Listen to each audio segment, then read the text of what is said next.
I thank the gentleman for yielding and for doing this tonight. Very, very special. Madam Speaker, I rise today to remember the life of a political giant, an American icon, and a World War II hero, Senator Bob Dole. Senator Dole was a remarkable man and a driven public servant who I personally strive to emulate. And why wouldn't we? What a great example he set for all of us. I had the pleasure of spending some time with Senator Dole, who even in his old age would brave the cold D.C. winters to sit out front of the World War II memorial and thank those there to pay tribute to fallen soldiers. I remember being over there, and they would set up a stool, and it was cold, and they would set up a stool for Senator Dole to sit on, and he would sit there and draped in blankets.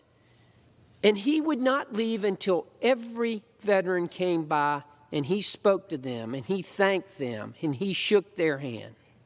That had to be so special to them.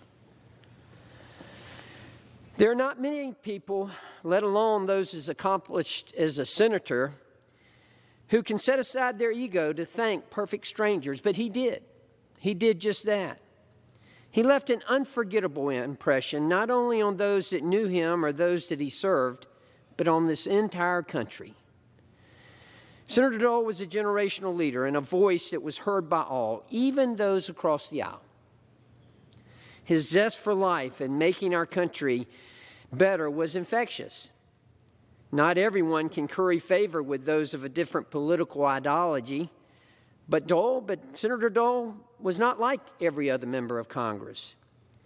When describing his time in the Senate, he quipped that if you're hanging around with nothing to do and the zoo is closed, come over to the Senate. You'll get the same kind of feeling and you won't have to pay. Didn't we love his humor?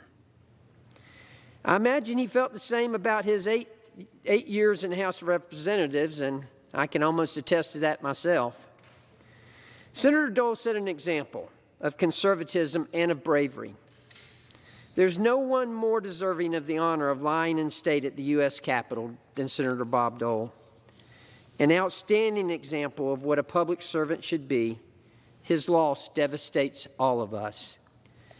My thoughts and prayers are with his wife, Elizabeth, Senator Dole, his daughter, Robin, his family and friends, as well as this country, as we all come together to mourn this tremendous loss. Thank you, Madam Speaker, and I yield back.